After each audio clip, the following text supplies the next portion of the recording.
Centric manager. Manajer tipe ini memiliki anggapan bahwa budaya negara asal memiliki perbedaan dengan budaya negara mitra, namun terdapat pula kesamaan budaya pada beberapa aspek. Soal yang keempat, uraikan beberapa konsep dalam bisnis internasional. Neraca perdagangan atau balance of trade adalah perbedaan antara nilai ekspor dengan nilai impor suatu negara atau dalam satuan moneter. Neraca pembayaran balance of payments adalah perbedaan antara total pembayaran pada negara lain dan total penerimaan dari negara lain. Yang ketiga, nilai tukar exchange rate.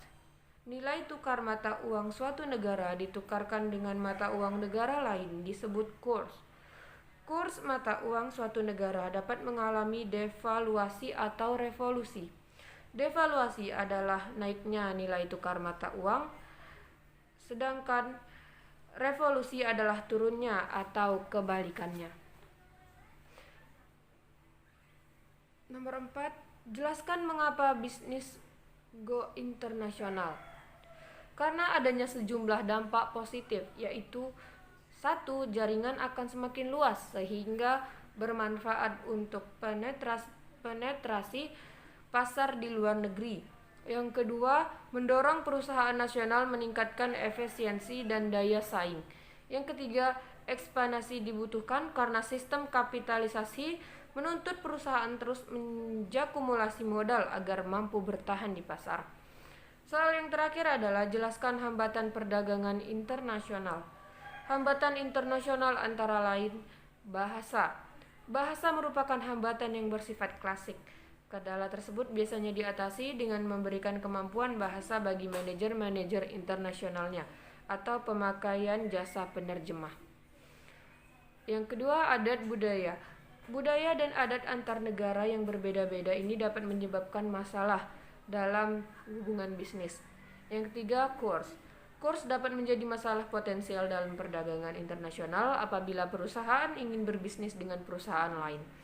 Akan mengalami kesulitan mengkonversi mata uang partnernya ke dalam mata uangnya. Dan masalah lain juga timbul apabila terjadi perubahan nilai kurs. Yang keempat, politik dan proteksionisme.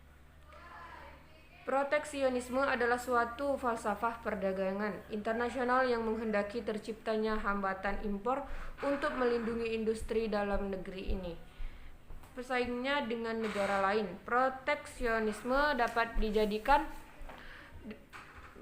dengan menggunakan bea masuk, kuota, dan embargo. Bea masuk adalah pajak yang dikenakan untuk barang impor, dan kuota adalah pembatasan jumlah barang impor yang dijual. Embargo adalah kebijakan pemerintah yang melarang perusahaan di negaranya untuk mengimpor produk yang dibuat di negara tertentu. Selanjutnya, jelaskan beberapa lembaga internasional dan beberapa aliansi ekonomi. Lembaga-lembaga internasional. 1. The World Bank. Bank Dunia adalah lembaga yang didirikan pada tahun 1946 untuk meminjamkan uang pada